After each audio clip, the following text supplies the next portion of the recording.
Hmm. All right. So I had this realization while meditating last night, and it relates to the idea of what a spirit guide is. So I think a lot of people want spirit guides to be this guide in the spirit form, and like we get touched by it, we get contacted by it. And I think it comes from this desire that we want to be spirits and not necessarily tied to this body, right? So I think a lot of people fantasize about connecting with spirits and all these sort of things. But I had this realization that allows for the definition of what a spirit guide is to encompass all things and also completely directly relatable to you and also meaningful, absolutely meaningful with yourself. Okay? And completely connected. Okay. So if you think about the phrase spirit guide, now there's lots of ways to interpret this. The phrase, the chunk, spirit guide. Like I said, a lot of people think it's a guide in the form of spirit, like outside of ourselves. However, last night I was realizing, well, if we are this essential spirit, wouldn't a spirit guide just be anything that guides us, anything that guides our spiritual experience on this existence, in this planet, whatever, right? Now, with that way of looking at it, anything that guides us is a spirit guide. Now, obviously, this takes a lot of power out of some people's minds and some people's plans or whatever, like, oh, like, it's not as fun, it's not as magical because I'm not saying, with this way of looking at it, it's not really a spirit all the time. But really, it is technically part of our spirit. It's completely directly relatable to ourselves. Anything that guides us, anything that moves us, anything that gets us to be aware of something, that can be anything. That can be a sound, that can be a random intuitive inclusion into our existence. That could be a smell, an encounter with a person, an encounter with some magical feeling inside of ourselves. It can encompass anything that guides us, that guides the spirit of our existence. And personally, this kind of realization, I'm open to all things. If some sort of spiritual things is going to come change the temperature around me, a lot of times people say it gets colder, or you might feel some tingling. Like, I'm open to that, but I'm also open to the fact that anything can guide us, and literally everything does guide us. The sensitivity of our existence, our sensory organs, our sensory experiences guide us. At least, if we don't take the direction that it is trying to motivate us towards, at least we're feeling it somehow. And, again, a lot of people's minds, I say this in other videos, a lot of people's minds don't pay attention to these feelings that are actually existing as a communication between our body and our mind and our soul, collectively. Because I think, a lot of people just realize the power of their mind, but not realize the power of the feelings. The feelings are everything. The mind is just one feeling, really. I mean, really, like the mind is just one sensory experience, if you think about it. It takes in the environment and creates ideas and thoughts and things like that. It's also a very good center for the rest of like the body because we can create ideas from the feelings that we have in our bodies. But that can become great illusions, if you use too much of your preconditioning and things like that. You're going to be led into your history over and over again instead of the pure fluid moment, the pure fluid movement with life. And like I just thinking of a spirit guide not as a guide in the form of some external spirit, but rather in the form of whatever guides our spirit is much more collective. It's much more ultimately respectful because the truth is, lots of things guide us. Everything. I mean, truly, truly everything. Even the stuff we're unconscious about. And if you pay attention to consciousness versus unconsciousness, most of our life is unconsciousness, actually. because, you know, we can be aware, consciously, mentally attentive to like 1 to 5 things, right? But there's bodily processes, millions, billions, trillions of little things existing within us, doing their work all the time without us, our mind, our personality, our ego, connecting to that and communicating with it directly. You know, we're not always aware of our breath, the dozens of smells swirling around us all the time, the thousands of noises bombarding us all the time, the gravity in our body, you know, the effect of all of life. I mean, most of it is unconscious. I think the more we can include our whole existence, the more unlimited we can be with ourselves and our future creations, you know. Because if you're just using the mind, that's a limitation. That's one part of your existence. While there's this whole thing existing, the collective sensory experience, you know, I always like to say, everything that we can feel, everything that we can imagine, like everything. If you want to be unlimited, push the humanity to its limits, or not even really push, it's just exist with humanity, with your humanity to the fullest experience possible. And part of a full experience is to allow the unconsciousness to direct you, you know. And the truth is, when you let unconsciousness direct you, you become at least somewhat aware of its motivation.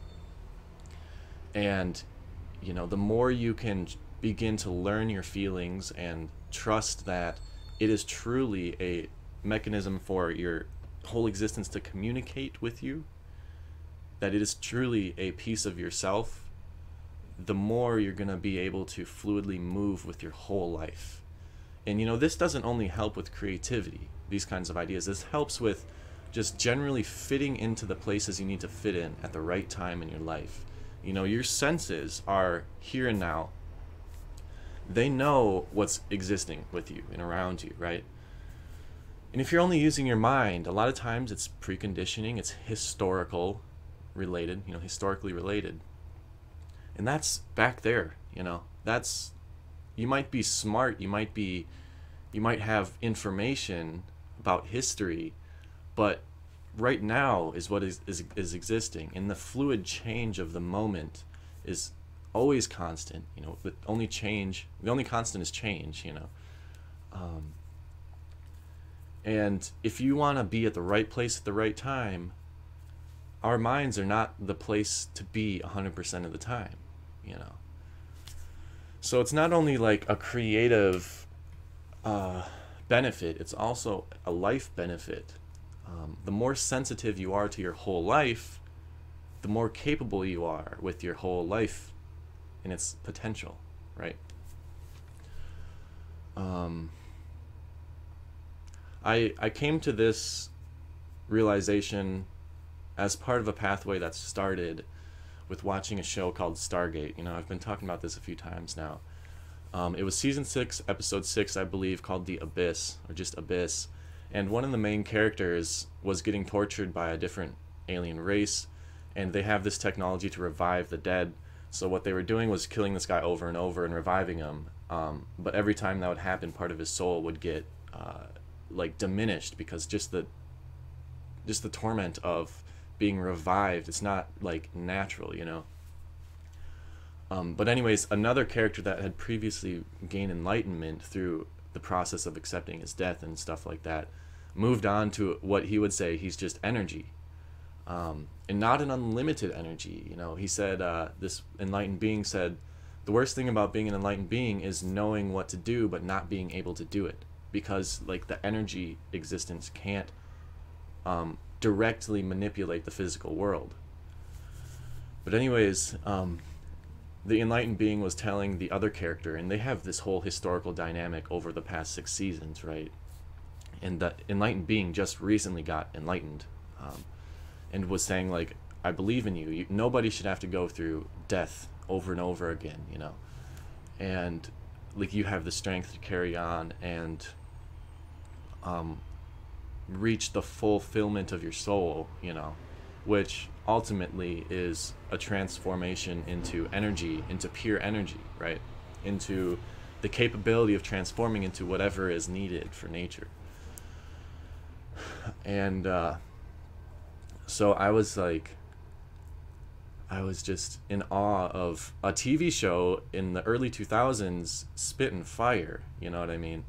And I was like charged up and excited about exploring all of these varying forms of communication with the world around me and within me and stuff like that. So I put on a guided spirit guide meditation. And and I initially experienced, it just came to me, right? The point of the spiritual experience and this guide experience was just to let anything happen, to not define anything, to not use your mind entirely, but just to let yourself be in the senses of your whole experience and in your body. And what I experienced instantly, after a few minutes, but the first thing I experienced was I was surrounded by these entities that I was familiar with. It was like family. Everyone that I was strongly connected to was surrounding me, and I was in this spiritual plane, this existential, entire, free-flowing existence, existential plane kind of thing. And I had this vision, right? It's like a vision, it's like an imagination state, a free-flowing, pure imagination state, which is just transfers of energy, if you just let it flow, it's just energy flowing, whatever comes in. And so I was like on this crystal bed, right? Crystal is like the foundational existence, really. Everything, every molecule is a geometrical crystal if you really go down to it, right?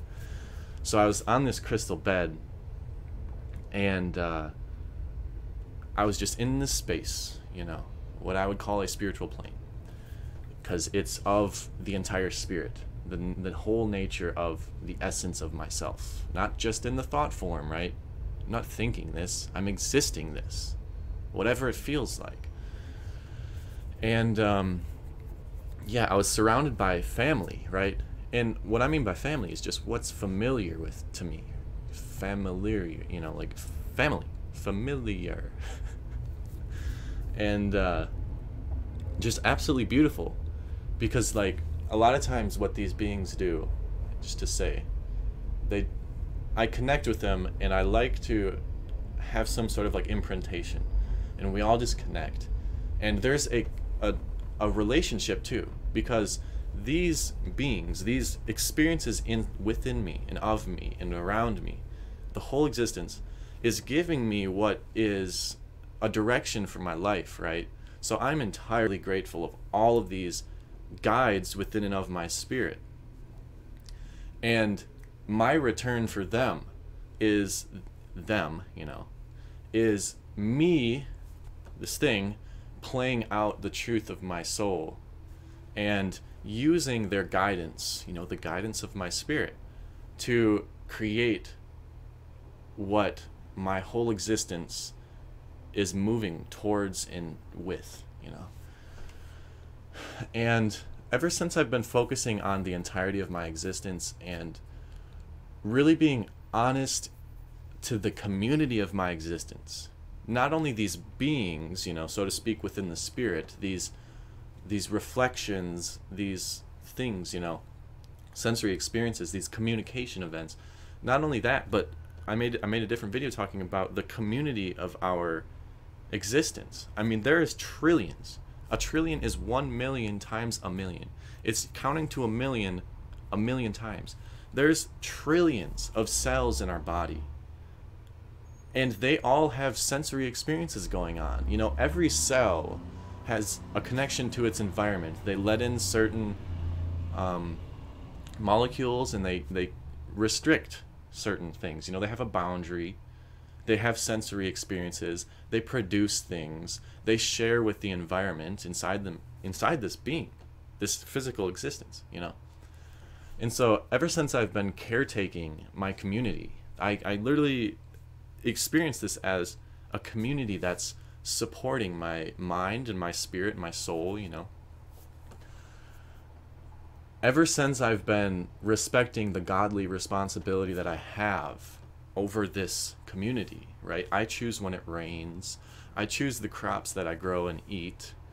You know, I haven't been eating out. I've been cooking my own meals. I've been eating vegetables and fruits and really just listening to the community. It'll tell you what it wants. For example, I used to smoke weed. I'm saying this right now. I used to smoke weed. I don't really have a desire to smoke weed anymore because whenever I listen to my lungs, they're like, no, please don't smoke weed. Please don't smoke weed. And like, if I'm going to respect the community of my body, there's billions, hundreds of billions of cells relating to the lungs, at least. Probably trillions of cells relating to the lungs. I mean, ultimately everything relates to the lungs because that's where our oxygen is, you know. So it's hugely important. And if I'm going to listen to my body, if I, you know, ask my lungs, so to speak, do you want me to smoke weed? You know, not this mind. Like, sure, the mind can be cured of boredom when you smoke weed because perspective changes and it's interesting and stuff like that. But when I ask my body, when I really respect the thing that is actually working for me, for this ego, for the identity, the complexion of what I call myself, you know, I would not exist had it not been, you know, had it not been for the hard work of this whole community. So, I've just been feeling so great since I've been respecting the community of my body. I've been way more fluid. You know, I ask my body when there's an area of tension, I'm like, what do you need? What do you need? And it guides me, literally. It just guides me to do something. And for example, like stretching or raising my heartbeat, you know, every so often, you know, exercise. And I've been feeling so jiggly, wiggly, fluid, you know, like my body is at least 100% more loose than it has been over the past couple of years. And I think it's because I've been smoking weed, you know, and it just, that loosens me up. But in truth, if you need something else to loosen you up, you're not actually loose. You know, you're not actually loose. It just feels really loose, like your reality is loose for a moment, but actually, your body's not loose. And you know, that's what I've been experiencing. I've been experiencing a solidification of my body over the past 2-3 years since starting smoking weed, and now possibly not really smoking weed much anymore. And I'll say it's not just weed, you know. I've been experimenting with alcohol and stuff, and I've learned from nutritionists and you know, biological studiers, students, that alcohol depletes your body of minerals and stuff. And so when I ask my body, do I want to, especially being somewhat poor right now, do I want to drink alcohol? My body's like, no, it's going to deplete us, and then you're going to need more stuff to fill in that void that alcohol just took away with, you know? And so, like, it's just so beautiful, and I feel so good, and this is a collective experience that anybody can experience. It doesn't require anything but listening, you know, and an open mind, of course. Because the mind, if you don't let your mind go, if you think your mind is your only existence, then you're so limited in your life, you know. Cleverness only gets so far. Cleverness, you know, it's limited. The whole life, if you want to live your wholesome life, your full, filled life, the existence that is filled full of conscious, you know, at least ability, conscious ability, because you got to let things be unconscious, right? Because it's just impossible to be consciously aware of everything all at one time, right? So to get that ability, to be able to go to the places in your body that you need to go at the times that it's needed, you gotta open your mind, you know. And that, like, an open mind is only going to be able to see the possibility that a spirit guide is not just this phantasmal and quite, you know, exciting idea that a spirit from this etherical place is going to come into the physical world, manifest itself and touch you in some way that's just going to grace you into godliness, you know. Like, okay, that's the greatest idea ever. But something that is collectively true is that we have a spiritual experience going on, in that our whole existence guides us, you know? So, again, I'm kind of moving towards a natural perspective that respects my whole nature, and that can equally respect the experience around us, all of nature, myself, you know, myself, around myself, and, you know, be as unlimited as possible and as able as possible, right? We only have this unique life one time, your unique life one time. And if you want to make the most of it, it's about becoming unlimited, right? Becoming most able to use this existence, this unique place in time and perspective. Yeah, it's just been amazing. Every single time I meditate, I have like between 1 and 3 beautiful video ideas, like truly realizations that affect the direction of my life, you know, in a very good way, in an opening way, in a more fearless way. I'm just going to expand on fearlessness right now. It's very interesting to me. You know, a lot of stories talk about when you come into this earth plane, whatever, you know, when you begin the existence on this planet, a great challenge is overcoming the evil and finding the truth, right? And from my experience with Catholicism, a Christian, you know, extension, I was forcefully raised Catholic, and I went to Catholic school, like not an actual school, but, you know, once a week, and went to church another day of the week. I was open. I respected the possibility, but I would always question, you know. And I did this all the way up until I was age 17, to the point where it was time to either be confirmed or not confirmed. And I told my mom, like, I'm not going to get confirmed if I don't feel like it. I'm not going to be a part of this ritualistic experience if I don't truly want to be a part of it.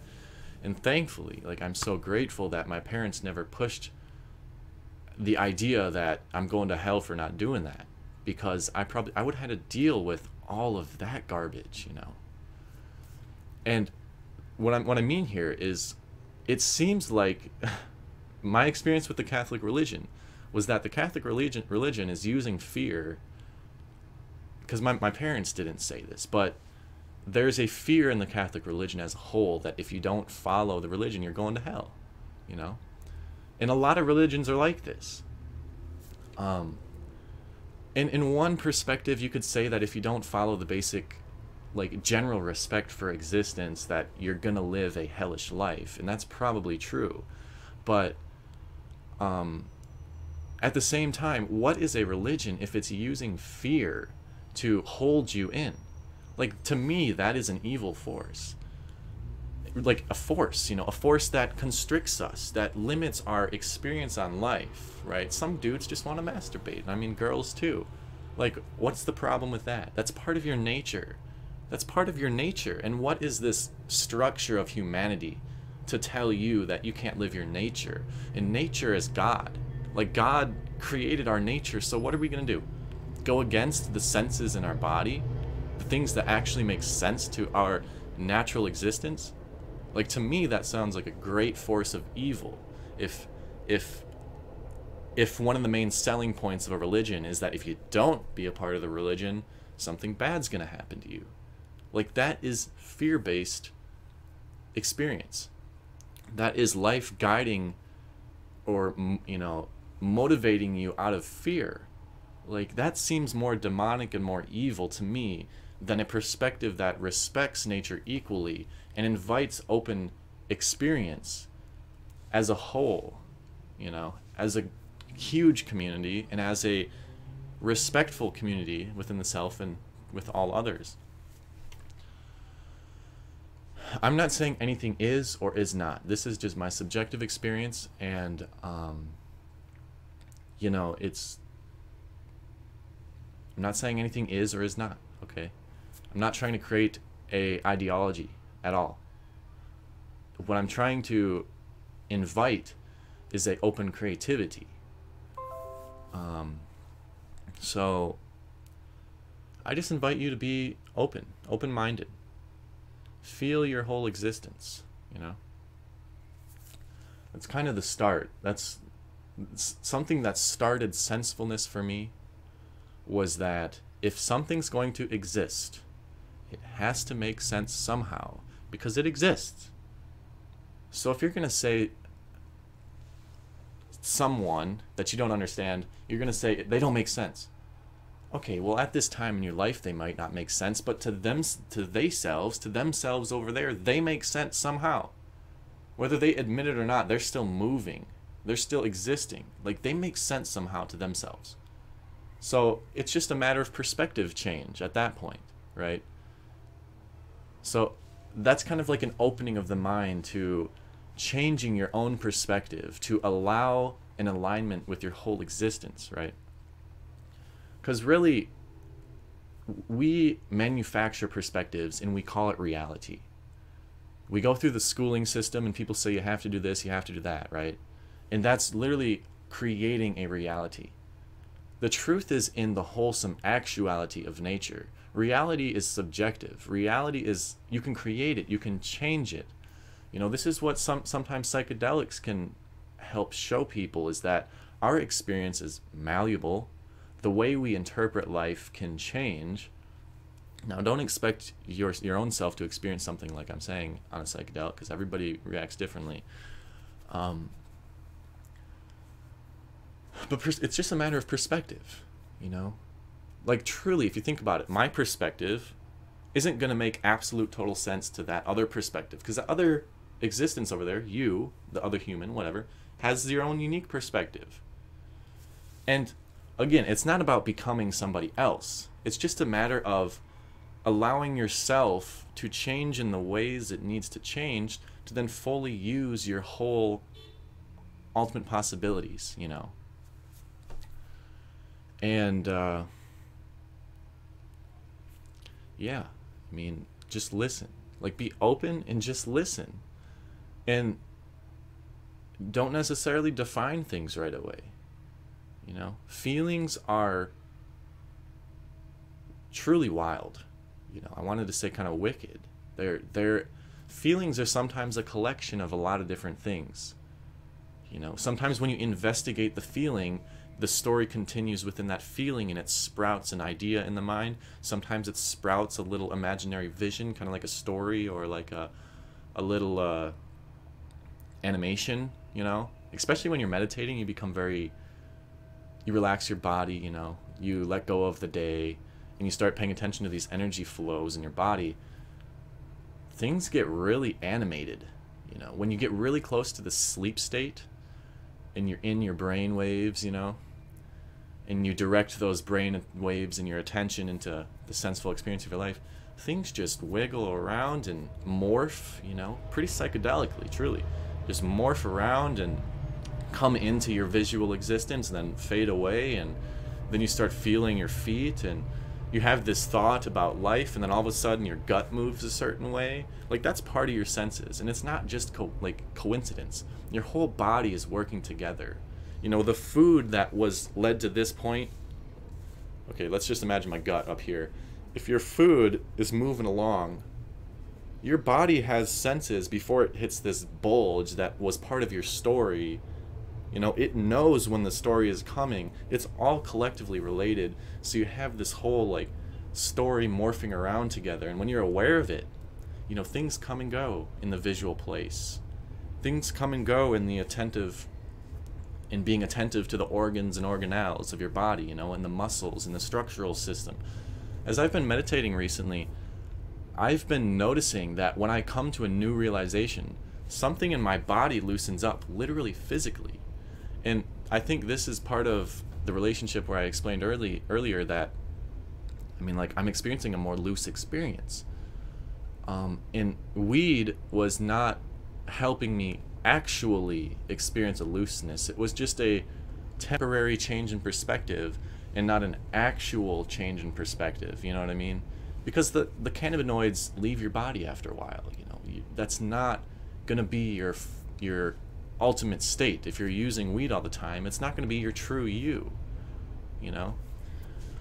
And I'm not saying weed's bad, you know. Do whatever you got to do. It's your life, it's your exploration, it's your experience, it's your story, you know.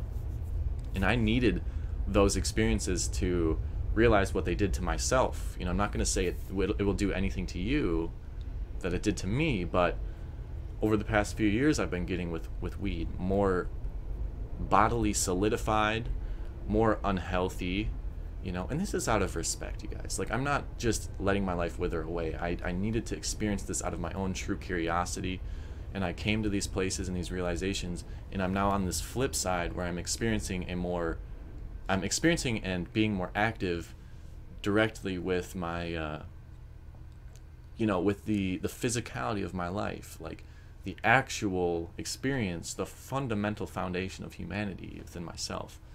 I'm creating a very respectful relationship with it, and you know, acting in coordination. So yeah, if you guys like these kinds of videos, this is probably what I'm going to move into. Like, I like podcasts, I like long form storytelling, experientially reflective kinds of things, and I feel like, you know, if you want to just listen to this, you know, put it on and just listen, and it'll be like a nice thing while you're doing some work or something. And you know, I feel like that's kind of a direction that I'm moving in now, because just out of basic respect, you guys, like, when I listen to my body, I ask my lungs, I ask my liver. Like, the liver has a lot of information in it, truly. I ask my liver about things like food, like sugar, you know, and my liver's like, no, please don't. It's literally like, it feels like a cry for help inside my body, like, please don't. Just please don't. And that kind of feeling, the more related you get to it, the more related you get with your body, the more strong the feeling is, the stronger the association, the stronger the sense of family, the stronger the sense of respect, you know, and ultimately the stronger the feeling is, the more you know it. And so it just, you know, there's a sense of painfulness when I ask my body about, do I want to eat this cupcake, or like I smell the sugar in, you know, coming from it. Oh, like, and so I smell it, ask my body, no thank you, no thank you, just no thank you, like, please, please, no thank you. You know, and we have that godly responsibility to eat it or to not eat it, to, you know, cause a catastrophic flood in our existence, a storm, a certain kind of biological storm within our body, or if we're going to let it be a sunny day where it rains every now and again with the perfect kind of water, the right pH, you know, not some acidic drink. It's like acid rain to your body, you know what I mean? So it's like, just drink the rain that you want your earth. Like, this is fucking earth, man. We came from earth. This is earth. We choose when it rains on earth, in earth, for earth. We choose which crops grow.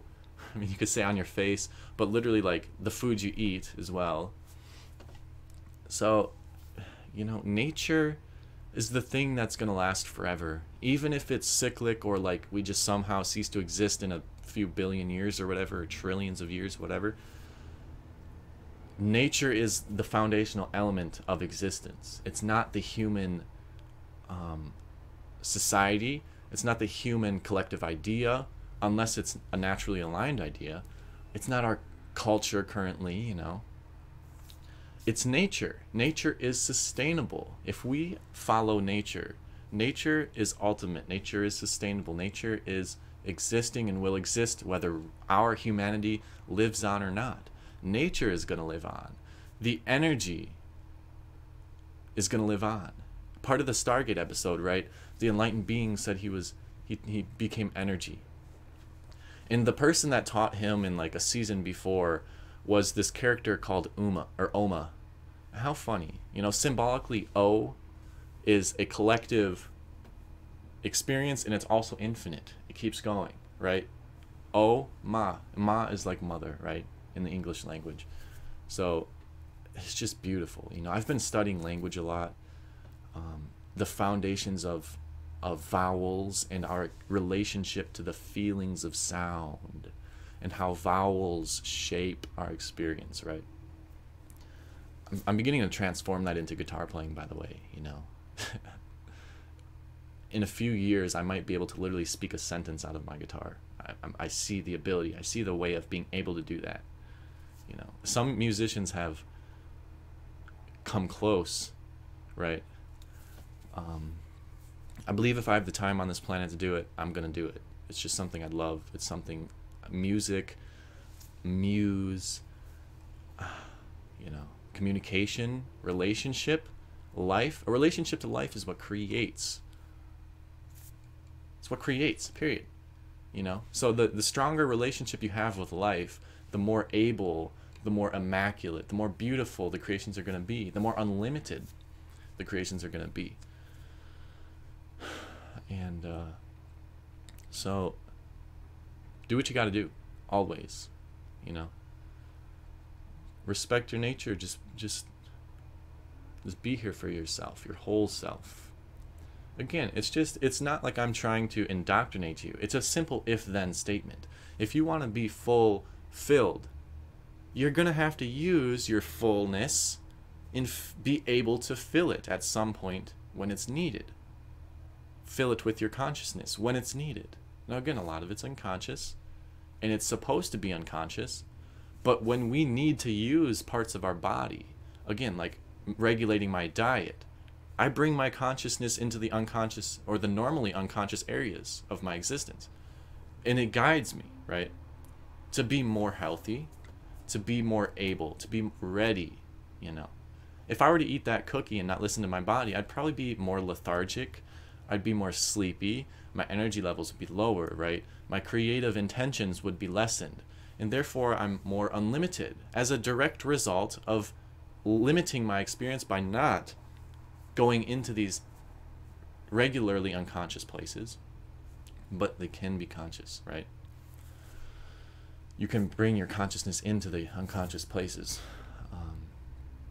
I mean, literally, just pay attention to this basic truth that we have a body that is connected, one cell to the other, right up next to each other, tickling each other in their perfectly unique ways. We have a direct connection with our toes, you know. It's through the foot, through the leg, through the knee, through the other leg, through the hip, through the belly, through the everything, you know. Literally everything, through the blood, through the oxygen in our lungs, giving our toe its energy. You know, we have a direct connection with this, and we can manipulate it.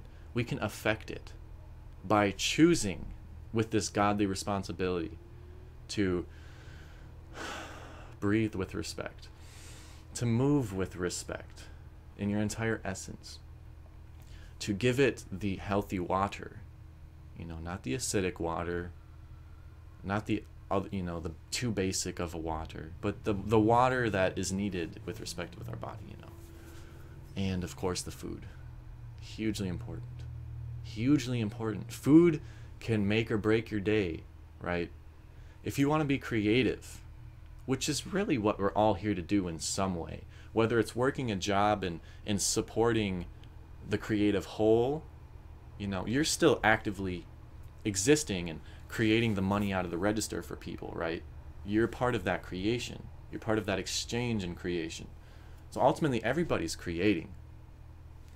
If you want to make the most out of it, and you listen to your body, it's probably not going to tell you. Again, this is no ideology. It's just a probability that if you listen to your body and you want to be creative, it's probably not going to tell you to eat that fucking fat sundae. You know what I mean?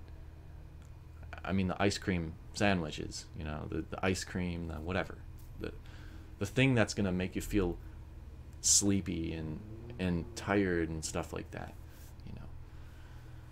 Chances are, and again, I'm still working with this, and I'm in a more poor scenario in my life, so I don't have an ultimate ability to bring like every fruit I want in my life or whatever, you know.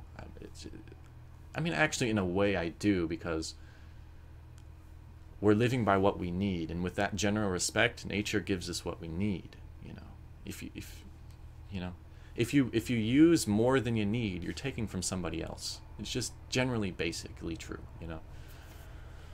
So yeah, food, very important.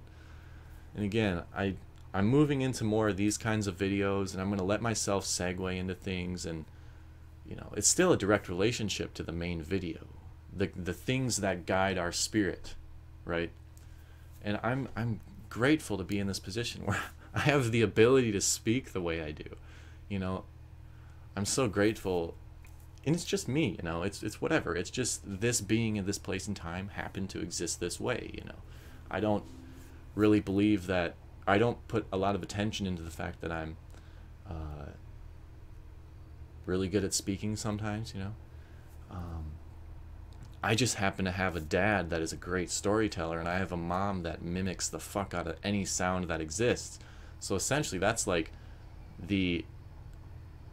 that's the function, that's the equation that creates me. A storyteller and a sensitive being that can reflect life. You know what I mean? Just absolutely beautiful. I say that with respect to the love of myself. I'm grateful to be here, and I'm so thankful that I have this body, And the spiritual plane, a lot of people wonder how we relate and what the evolution is going to be. And if there is this other dimension and how that relates to the physical world. If you just think about it for a second, this spiritual existence gives us information, and the physical plane is what creates it. So really, the spirit needs us. The spirit needs our physicality, just like the physicality needs the spirit. It's related, it's connected. We need each other. Without spirit, there is no, or without physicality, the spirit has no dimension to express itself physically. Just a generally basic true thing. And so your spirit guides you. Your whole essential existence guides the physical life, or at least is able to if you use it. And from my experience, I've been increasingly at the right place at the right time in my life. Out of a great respect of my own curiosity, my natural curiosity, I've put myself in places where there's some great challenges. But the result of these great challenges is a great growth, right? A great evolution. And that's like the truth about greatness. Not everybody's going to be great because it takes a great fucking challenge, okay? And I don't mean to toot my own horn or toot the horns of other great people. I mean, truly, being great is a great challenge. Not everybody wants that, and I respect that, I don't think any less of you if you have this authentic feeling in yourself to just work the basic job and to come home and watch Netflix. I really don't care. Like, if that's your nature, there's something valuable about that to you. And so you deserve to experience that and to live your life as wholesomely as you desire, And hopefully you're more aligned with your nature, so it's what nature desires and not just not necessarily your preconditioned, societally influenced, humanity idea. This here and now, the sprouting modern culture, right? That's just now. It's going to change, If you want to be your whole nature, got to live naturally. Respect the nature, right? This is just general if-then statements. Again, I'm not creating an ideology. I'm not creating a religion of any sort. I'm not creating a cult. This is a simple if-then statement, right? That's how you can share truth, is section it. You're not going to ever be able to be conclusive in an infinite way. You're not going to be able to say that it's one way for all things. No. But if you say, if you create this one piece, if you're going to be a part of this one thing, then you got to do this thing. If you want to be part of this thing, you got to do this thing. It's different. The thing is different. But when you respect that relationship, it's true. One thing is not going to be true for everybody, but the relationship that connects is a true statement. It can be a true statement, right? Uniquely when you section it off. you know. So I'm gonna start moving into these videos. I love it. I feel it. I'm probably gonna start posting these as an audio file on like iTunes and stuff. I gotta find out a name, you know, maybe just like, I really like the Joe Rogan experience is influenced from the Jimi Hendrix experience, right? And I don't think Joe Rogan copied Jimi Hendrix. I think he just loves the nature of experience, right? And that shows in his enthusiasm to learn about everything. And I might do like the Michael Green experience or something like that. And I don't want to be seen as a copycat. I'm about the experience as well. You know, I wish everybody could have the name, the Lee Joe experience. I don't know, you know, I don't care. Yeah, it's your experience. It's truthful. And we'll see. If you guys have any name ideas, I'd appreciate them.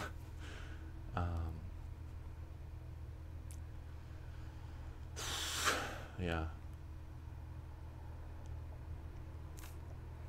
The life of Michael. But you're never gonna get the whole life, right? These are just little pieces.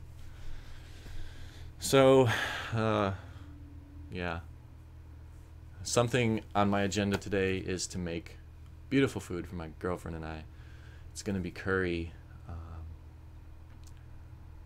It's gonna be a vegetable curry that I make with my hands and with my own love for the respect out of my existence.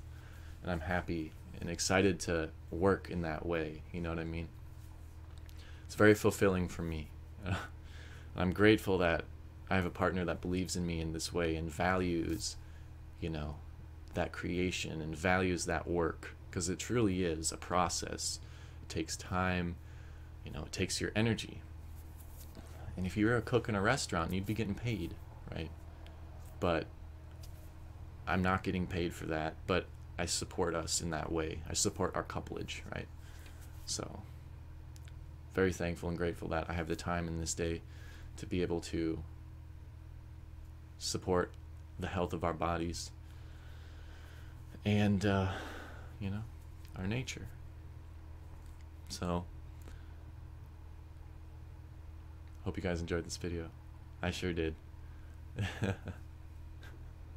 Thank you so much for watching. I'm grateful that we can communicate, and I know you're a creator. I know you're inspired. I know you're interested in nature. If you're watching this video, you're in it.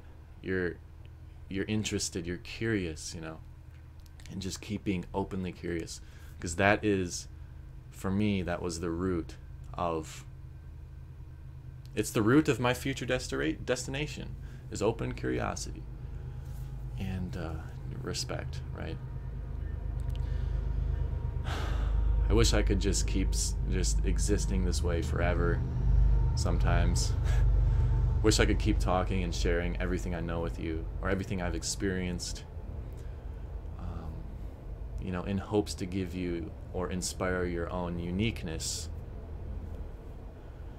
I feel so good. This is what I feel is fulfilling, right? The way I speak this way, I'm so grateful. The way I speak this way is by putting my conscious attention into places in my existence at the right place at the right time. That's why I always have words to say. That's why it always flows into something else. It's because I'm not getting stuck in my existence. I'm not judging myself. I'm just freely expressing, you know, reflecting. And everybody can do this. Everybody has the potential to do this. Everybody can be a beautiful, free-flowing agent. Now imagine this. If everybody was free-flowing, we would not run into each other. If we were completely sensible, we would flow absolutely perfectly naturally together. And culture would probably be fluid, lubricated, you know what I mean? We would be a harmonized existence if we were of nature, or of the natural origin, you know, of our experience, with our experience. Nothing is a mistake. You got to realize that too. Musically, when I play music, one of the most valuable things I let myself exist with was that nothing is a mistake. And if you realize that, a certain kind of ticking sound that might be an accident is actually a ticking sound. A sound that can be used in some way, right? You misplay a little note on your fret.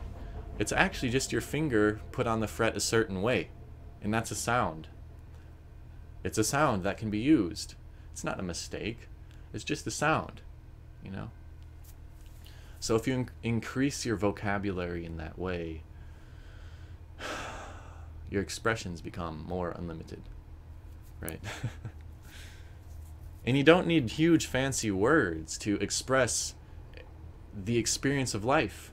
You know, I'm not using long words. You know, I don't even know those words. I'm using basic words to communicate and shape this experience and show you, you know, the shapes of what I'm experiencing. The colors, the shapes, the elements, the flow. I'm using very simple words. And anybody can do that. All it takes is the right chisels. You know what I mean? The great marble artists, the sculptors, chiseled away at it, but it became this beautiful shape. It's not like they used a tool that just created an ass cheek. They sculpted away at it with their basic words, their basic little clicks. You know what I mean? Some things are a little bit more complicated, little tactics and techniques that an artist learns over time. But a lot of the times, it's what matters is the place and time. It's the energy you conduct and how you conduct your energy and when you conduct your energy, right? That's what creates that beautiful marble statue. And that's what can create your beautiful sculpture that life is, you know?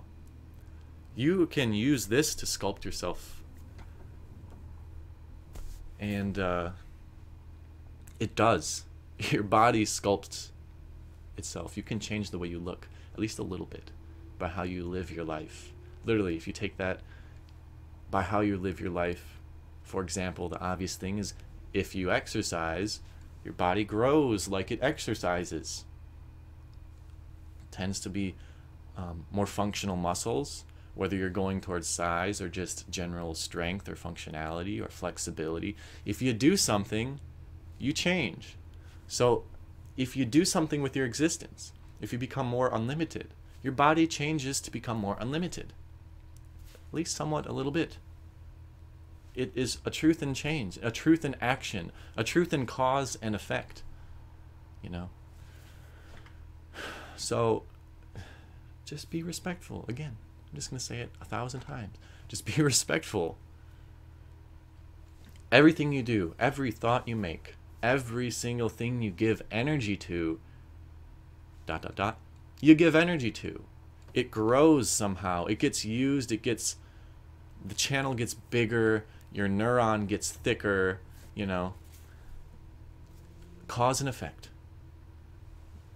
If you give a respect for your body, if you live with respect for your existence,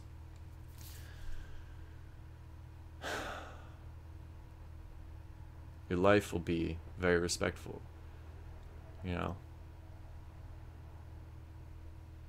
You will grow in the ways that your nature needs if you live by what you need, which takes respect, right?